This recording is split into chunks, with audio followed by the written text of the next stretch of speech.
Dios cuida de su iglesia. De hecho, en este pasaje que acabamos de leer, lo que acabamos de ver, solo para darle algún contexto para los que no estuvieron la semana pasada, nosotros llegamos hasta este Hechos capítulo 20, versículo 28, porque el apóstol Pablo ha puesto su rostro para ir a Jerusalén. Él está de regreso luego de haber hecho ministerio y de durar aproximadamente 3 años en la iglesia de Éfeso, de durar otros años en las iglesias circundantes. Pero en este punto, en el puerto de Mileto, él manda a llamar a los ancianos o pastores de las iglesias de Éfeso para darle una palabra final. Él quiere darles un encargo final a estos pastores y los junta a todos allí. Y luego de darles un saludo y una introducción de lo que ha sido su ministerio, encontramos este versículo 28 hasta el 38, este pasaje que nos ocupa en esta mañana, que nos muestra, hermanos, de manera muy clara que la manera en que Dios describe su iglesia nos muestra cuál es el tipo de líderes que Él llama para cuidar de ella. Voy a repetirlo una vez más porque es la idea central de todo nuestro pasaje en esta mañana. La manera en que Dios describe su iglesia nos muestra cuál es el tipo de líderes que Él llama para cuidar de ella. Y yo, de manera muy breve, estudiando junto a ustedes este pasaje hoy, lo que quisiera hacer, hermanos, es que pudiéramos desenrollar toda esta idea central y que podamos responder, hermanos, de acuerdo a 3 preguntas esenciales acerca del liderazgo apropiado. 3 preguntas esenciales que nos van a ayudar a ver cómo la manera en que Dios describe su iglesia nos muestra cuál es el tipo de líderes que Él llama para cuidar de ella. 3 preguntas esenciales, y con eso vamos a estudiar este pasaje. La primera pregunta, hermanos, es esta. Y se cae de la mata, como dicen en mi país. Es obvia.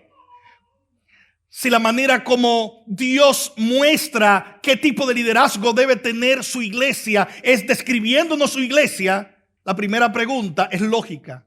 ¿Cómo describe Dios su iglesia? ¿Cómo describe Dios su iglesia? En los versículos 28 hasta el 29, nosotros encontramos que hay 3 maneras en las que Dios describe su iglesia de acuerdo a este pasaje. Lo primero que vemos es que la iglesia es un cuerpo congregado. La iglesia es un cuerpo congregado. De hecho, el término original para referirse a la iglesia es un término que lo encontramos en toda la Biblia. La palabra eclesía, que simplemente en su etimología lo que significa es que aquellos que han sido llamados fuera. Aquellos que han sido llamados por Dios fuera del mundo, fuera del pecado, para ahora congregarlos como su pueblo. Su iglesia es un cuerpo congregado. Mira lo que dice el versículo 28. Pablo, al reunirse con ellos, lo primero que le dice en el versículo 28 es: tengan cuidado de sí mismos y de toda la congregación. En el versículo 29 él utiliza alguna otra frase para describir esto. Él dice: la iglesia es el rebaño de Dios. De hecho, esa palabra que aparece en el versículo 28 y en el versículo 29, en el versículo 28 como congregación y en el 29 como rebaño, es exactamente la misma en su idioma original. La iglesia es un cuerpo congregado, es un cuerpo que ha sido llamado a ser la iglesia de Dios. Mira el versículo 28. El Señor, dice el apóstol Pablo, el Espíritu les ha hecho obispos para pastorear la iglesia de Dios. Esa palabra iglesia es la congregación de aquellos que han sido transformados, de aquellos que han sido salvados, de aquellos que han sido limpiados de pecado. La iglesia es un cuerpo congregado. Y es maravilloso, hermanos, porque podemos nosotros pensar en una sociedad tan individualista como vivimos, que nuestra relación con Dios puede ser vivida para siempre de forma privada. De que esto se trata de mi relación simplemente entre Dios y yo. Y que no tiene nada que ver con lo que Él hace poniéndome a mí como parte de su cuerpo, pero eso es falso. Lo primero que el Señor hace cuando salva a alguien no es solo darle esa relación con Él por medio de Jesucristo, sino que Él también le da una familia, nos coloca como parte de su iglesia.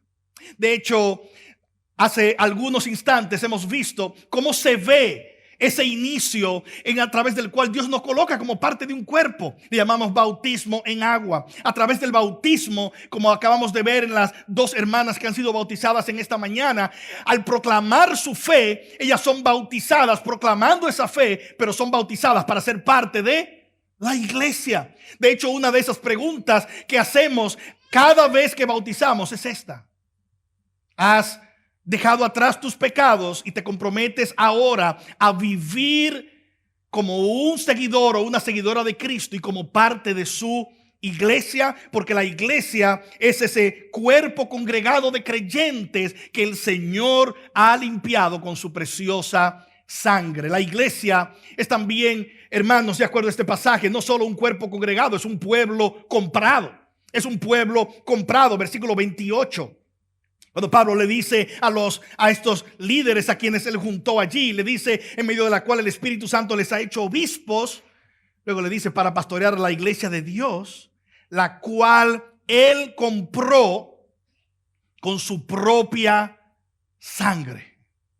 Hermanos, la iglesia es un pueblo que ha sido comprado. Es un cuerpo que ha sido comprado. La razón por la que hoy estamos aquí, hermanos, es porque Jesucristo en la cruz del Calvario nos compró con su sangre. De hecho, eso es exactamente las palabras de Pablo.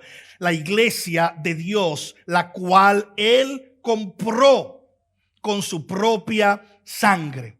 Pero el lenguaje de compra que leemos aquí, a veces nosotros somos traicionados cuando leemos la Biblia. Somos traicionados en nuestra mente por el contexto en el que vivimos. Y podemos pensar, bueno, Cristo compró su iglesia, como que estábamos en una tienda, estábamos perdidos en una tienda, Cristo nos vio y dice, oh, es que qué tesoro más lindo, voy a comprar eso. El lenguaje de compra aquí no es como quien va a Walmart, no es como quien va a un supermercado. El lenguaje de compra aquí, hermanos, en este contexto es el lenguaje de redención. Es el lenguaje de aquel que vio la esclavitud en la que nosotros nos encontrábamos. Y hermanos, estábamos en esclavitud, muertos en nuestros delitos y pecados, esclavos de placeres, esclavos de deleites. Y Él pagó el precio de nuestro rescate. Hermanos, la razón por la que nosotros hoy nos multiplicamos como creyentes y vemos vidas siendo salvadas, como hemos visto el testimonio en esta mañana, no es por estrategias humanas, no es porque nosotros sabemos algo que otros no saben en cuanto a cómo convocar personas. La razón por la que la iglesia de Dios crece es porque Cristo pagó el precio de sangre para libertar a aquellos que estaban en esclavitud de pecado. La razón por la que tú y yo estamos aquí hoy es porque un día la sangre de Jesucristo el Hijo nos limpió de todo pecado, como testimonio de que Cristo ha comprado para sí un pueblo. Hermanos, eso es exactamente de lo que Pedro habla, y habla muy directamente acerca de lo que tú y yo debemos ser.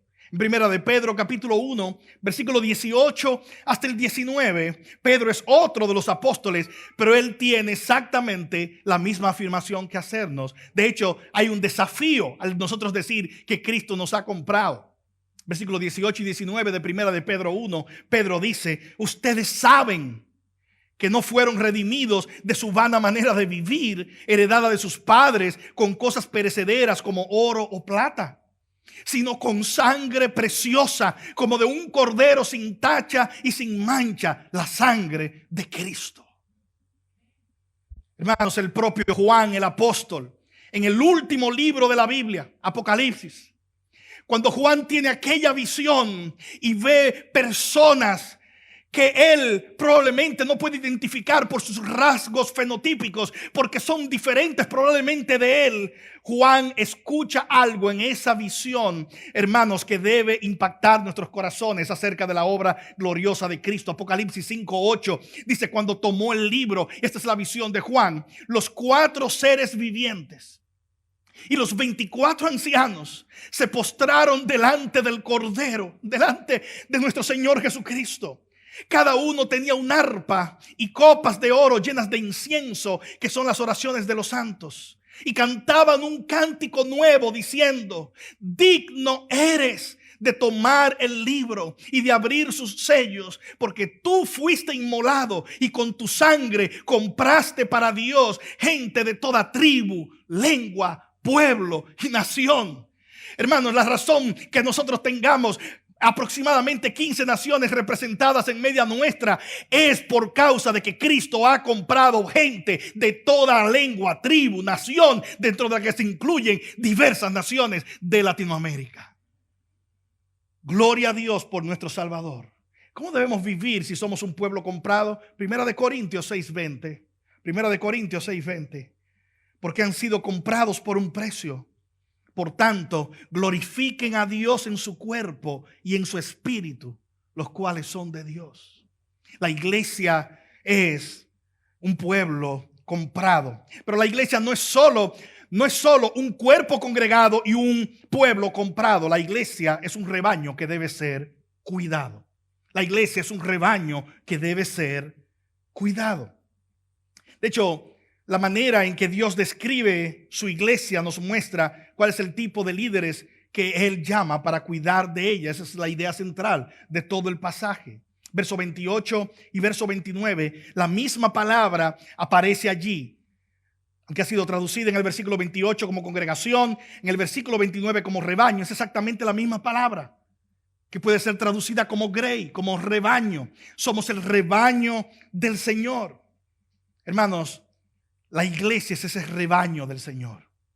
La iglesia es el rebaño de la cual el Señor puede decir: es mi rebaño. Y ponga atención, Dios no tiene varios rebaños. Juan capítulo 10 es probablemente una de las proclamaciones más grandes de que Cristo hace. Lo que Cristo dice allí es: también hay otros que están caminando en otros lugares, pero esto es lo que el Hijo hace. Él junta pueblos de todas las naciones, incluyendo judíos, incluyendo no judíos, gentiles, de cualquier nación, y a todos bajo el señorío glorioso de Cristo. Él los ha juntado para que sean un solo rebaño y haya un solo pastor, Cristo Jesús. La iglesia es un rebaño, por lo tanto, debe ser cuidado. Debe ser cuidado. Y eso es lo que Pablo le dice a estos líderes que él encuentra allí. Ahora, esa afirmación de que la iglesia es un rebaño que debe ser cuidado, que la iglesia es un cuerpo congregado y que es un pueblo comprado, nos indica, hermanos, algo más que simplemente la descripción. Nos alinea con el tipo de líderes que el Señor coloca para que cuiden a su iglesia. Esa es la segunda pregunta en esta mañana. ¿Recuerdan la primera pregunta? ¿Cómo describe Dios su iglesia? Dios la describe como un cuerpo congregado, un pueblo comprado, un rebaño que debe ser cuidado. Y eso es exactamente como nosotros queremos seguir. Segunda pregunta: ¿qué tipo de líderes llama Dios para cuidar a su iglesia? Si la iglesia es un rebaño que debe ser cuidado, ¿a quiénes llama Dios para cuidar de su iglesia? Versículo 28. Esa es la razón por la que Pablo tiene a estos líderes frente a él. Es para recordarles una vez más esta pregunta, o sobre todo la respuesta a esta pregunta, versículo 28. Pablo, al juntarse con todos ellos, les dice: tengan cuidado de sí mismos y de toda la congregación en medio de la cual el Espíritu Santo les ha hecho obispos para pastorear la iglesia de Dios, la cual Él compró con su propia sangre. Por el oficio sabemos, Dios llama a pastores para que pastoreen a su iglesia. Y eso es lo que vemos claramente en este pasaje. Estos hombres que están aquí son pastores. Pastores que han estado sirviendo a su iglesia y que tienen una responsabilidad de cuidar a su iglesia. Ahora, aquí encontramos varios términos que parecieran estar hablando de diversos oficios. Mi misión hoy es mostrarte que lo que tenemos aquí es un oficio siendo descrito con diferentes términos. De hecho, el oficio pastoral en el Nuevo Testamento, hay varias palabras que se utilizan para describir el mismo oficio, el oficio de pastores. Encontramos, por ejemplo, que a los pastores se les llama ancianos. En este mismo capítulo 20, nosotros ya lo vimos en el versículo 17. A estos hombres a quien Pablo le llama obispos, en el versículo 17, ahí mismo lo puedes ver, él les ha llamado también ancianos. Así que para Pablo estos hombres no solo son obispos, sino que son ancianos. Ese término lo encontramos, de hecho es el término que más se repite en todo el Nuevo Testamento para hablar de ese oficio que nosotros comúnmente aquí en Faith llamamos pastor. De hecho, aquí en todo Faith somos 17 pastores y usamos dos términos para referirnos a los 17 pastores. Generalmente habemos 8 de nosotros que trabajamos a tiempo completo, somos parte del personal y generalmente el título de pastor es el que se utiliza para llamarnos a cada uno de nosotros. Pero hay otros 9 a quienes le llamamos ancianos y tenemos 9 de esos por razones funcionales. Tenemos la diferencia para llamarlos con dos terminologías diferentes, pero la Biblia utiliza terminologías diferentes para llamar a ese oficio que nosotros llamamos pastores.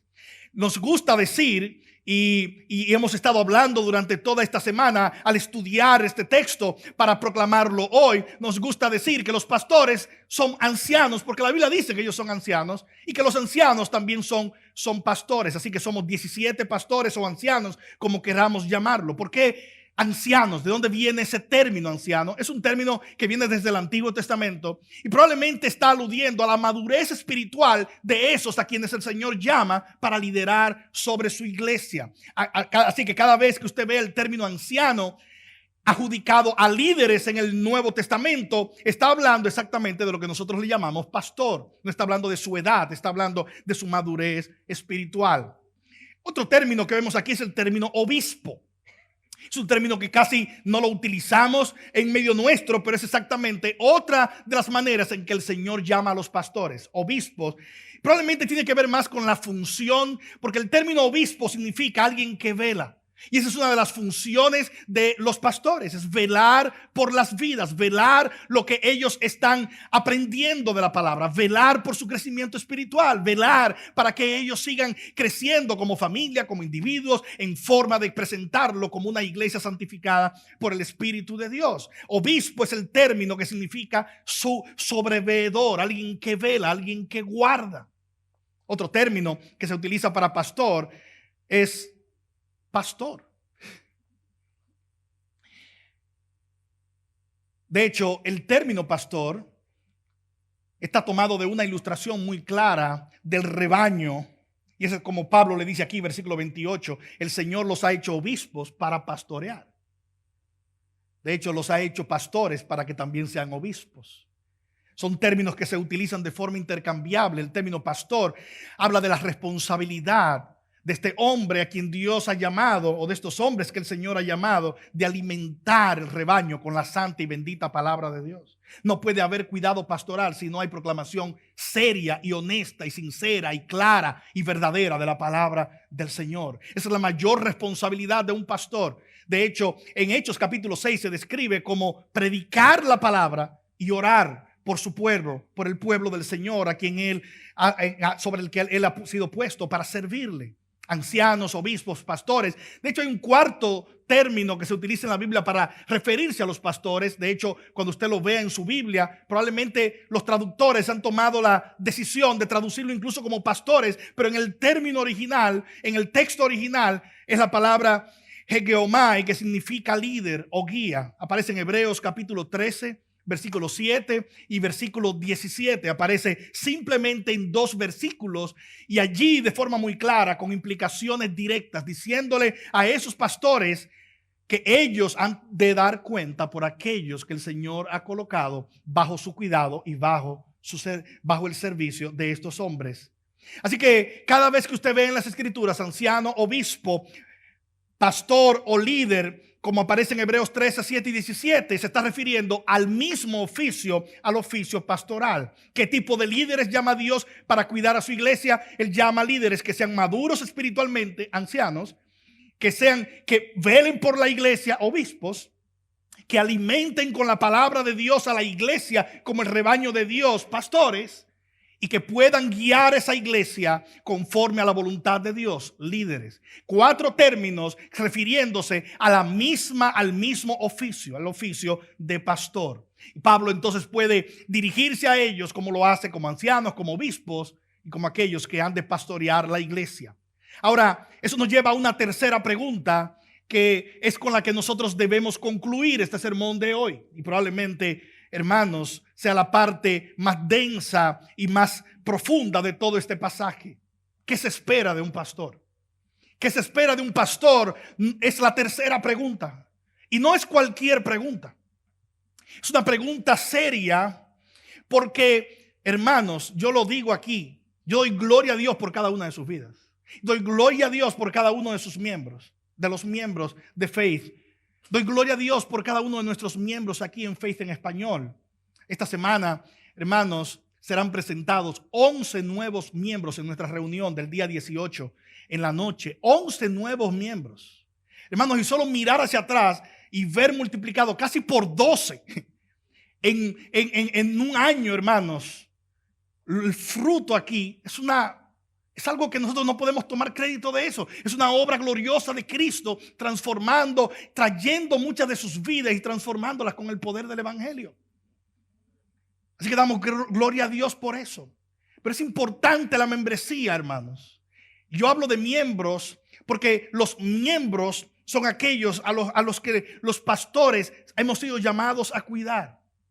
Y actualmente, hermanos, el Señor sigue añadiendo nuevos miembros. Si tú no eres un miembro, si simplemente eres un asistente regular, mi ruego hoy es que tú puedas ver que el Señor no está llamando simplemente a ser una oveja que camina por allí, sino que te está llamando a ser oveja de un rebaño local donde puedas ser pastoreado y puedas rendir cuentas, pero al mismo tiempo puedas crecer. ¿Qué se espera de un pastor entonces? Primero, que pastoree. Versículo 28. Estaba fácil esa, ¿verdad? Se espera de un pastor que él pastoree. Si no pastorea, entonces no es un pastor. El pastorado, hermanos, es una responsabilidad de los pastores. Ellos deben cuidar del rebaño. Versículo 28. Pablo les dice a ellos, tengan cuidado de sí mismos. Hay 2 imperativos, 2 mandatos en todo el pasaje. Este es uno de ellos. Tengan cuidado. ¿De quiénes? Primero, el pastor tiene que pastorearse a sí mismo primero. El pastor debe tener cuidado de sí mismo primero. Alguien no puede ser un pastor si él no puede cuidarse a sí mismo. La primera responsabilidad de un pastor es ver que él realmente es un creyente y que realmente le está creciendo en Cristo. La primera responsabilidad de un pastor es velar por su propia alma. Es velar por su propia vida, porque si él no puede velar por su propia vida, en vano sería que él estuviera preocupado por la vida de otros para que otros sean salvos si él mismo está perdido. Así que lo primero que Pablo le dice a estos pastores, tengan cuidado de ustedes mismos. De hecho, no es la primera vez que Pablo utiliza ese lenguaje en 1 de Timoteo, capítulo 4. Versículo 16, a su hijo en la fe Timoteo, él le dice, ten cuidado de ti mismo y de la enseñanza, persevera en estas cosas, porque haciéndolo asegurarás la salvación, tanto para ti mismo, para los que te escuchan. Tengan cuidado de sí mismos, pero también tengan cuidado de ese rebaño. Ese mayor cuidado será a través del alimento por medio de la palabra de Dios, porque el Señor los ha hecho obispos para pastorear su iglesia. Y una de las cosas más hermosas aquí, hermanos, es que el Señor proclama que Él es el dueño de la iglesia. Ni tú, ni yo, ninguno de nosotros somos dueños de la iglesia. ¿Quién compró la iglesia? Cristo. ¿Recuerdan? Eso es exactamente lo que Él proclama, la cual Él compró con su propia sangre. Es el mismo lenguaje que vemos de Pablo en 1 de Corintios 1. ¿Recuerdan? Cuando ellos estaban diciendo, yo soy de Pedro, yo soy de Apolos, yo soy de Pablo. Y Pablo tiene que amonestarle y decirle, Pedro murió por ti. Morí yo por ti. Te compré yo con mi sangre. No, Cristo es el que ha comprado un pueblo para sí. Así que los pastores, ¿qué son? Tito capítulo 1, verso 7 dice que somos administradores de la casa de Dios, que es su iglesia. En 1 de Timoteo 3:15 se le llama a la iglesia columna y baluarte de verdad. Así que se espera de un pastor que pastoree. Él tiene que estar preparado para pastorear, tiene que estar entrenado en la palabra de Dios, tiene que conocer la palabra de Dios para que cuando él abra el texto de la palabra de Dios pueda hablar al rebaño de Dios con la palabra de su Dios y no con sus opiniones personales. En cualquier lugar donde tienes a una persona parándose en un púlpito como este y en vez de abrir la palabra de Dios diciendo, hermanos, hoy vamos a hablar de un sueño que yo tuve una visión, yo tengo una profecía, yo tengo todo eso. Hermanos, ese no es un pastor, ese es un lobo. La responsabilidad primaria de un pastor es abrir la palabra de Dios y guiar al pueblo a la palabra de su Dios. Pastorado. ¿Qué se espera de un pastor? Protección. Versículo 29 al 31. Versículo 29. Sé que después de mi partida, le dice el apóstol Pablo, vendrán lobos feroces entre ustedes que no perdonarán el rebaño.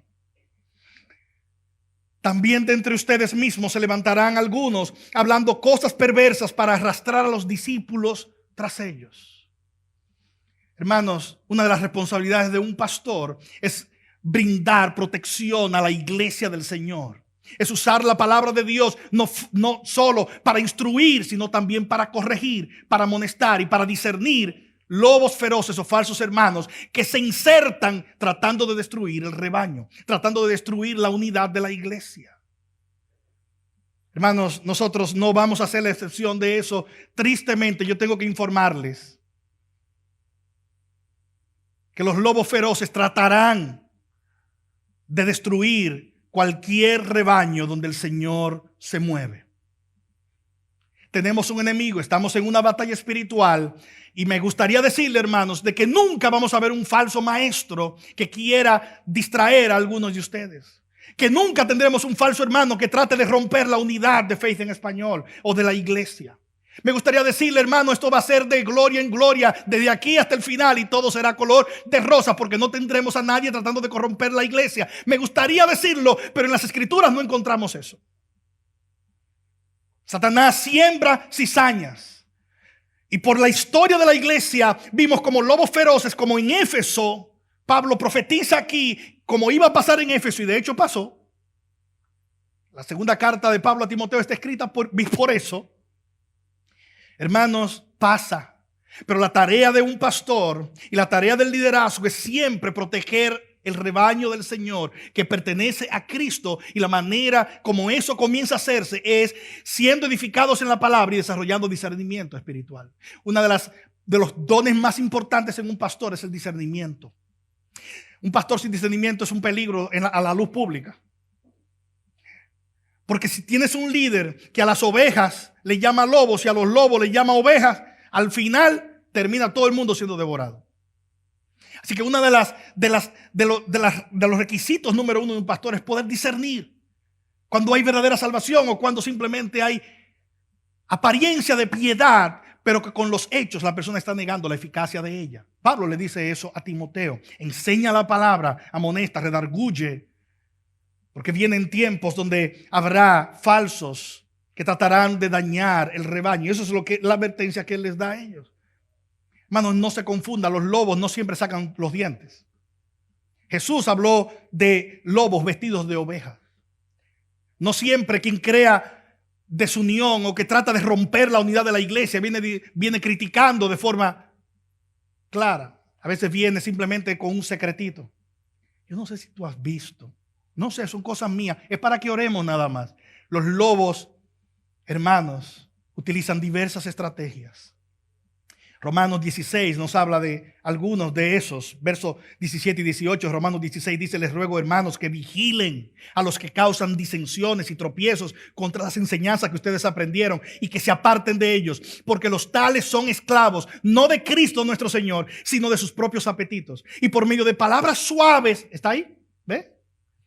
Por medio de palabras suaves y lisonjeras engañan los corazones de los ingenuos. Eso es lo que siempre hará un falso creyente o un falso maestro. Él tratará de granjearse personas a su favor y no hacia Cristo. Y utilizarán palabras suaves y lisonjeras. ¿Qué es lisonja? Lisonja es adulación. Como tú eres muy espiritual, probablemente tú te has dado cuenta. Cada vez que una persona viene y te adula, cuídate. Porque ese no es el lenguaje de Cristo. Ese es el lenguaje del Señor. Es aquí todos somos siervos del Señor. Cristo es el único que merece ser exaltado y Él es el que purifica a su iglesia. Pasión, tercero.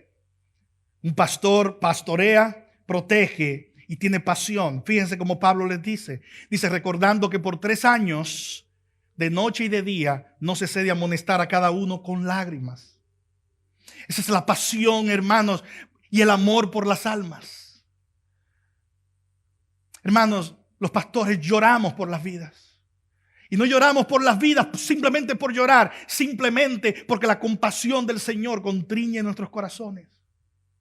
Y a veces vemos hermanos o hermanas en algún momento de su vida que deseáramos verlos crecer y no crecen, y eso rompe el corazón de un pastor. Pablo dice, recordando que por 3 años de noche y de día, todo el tiempo no cesé de amonestar a cada uno con lágrimas. Esto se espera de un pastor, compasión por las vidas. Cuarto, se espera que él esté persuadido de la palabra de su gracia. Se espera pastorado, se espera protección, se espera pasión, se espera persuasión de la palabra de su gracia. Verso 32, Pablo dice, ahora los encomiendo a Dios y a la palabra de su gracia, que es poderosa para edificarlos y darles la herencia entre todos los santificados. Hermanos, ese es el punto central. Si hay alguien aquí aspirando a ser un pastor, y esa es mi oración, hermanos, que el Señor levante pastores también de en medio nuestro. Si hay alguien aquí que dice, yo pienso que el Señor me está llamando, queremos entrenarte, queremos prepararte, queremos invertirnos en ti, porque cada vez más faltan líderes y pastores. Queremos plantar otras iglesias donde haya pastores también que amen la grey. Pero este es el punto central. ¿Estás persuadido del mensaje? ¿Estás persuadido de que este mensaje hace lo que Él dice que hace? ¿Estás persuadido y has creído que la palabra de su gracia es poderosa para sostenerte? Es poderosa para sostenerme.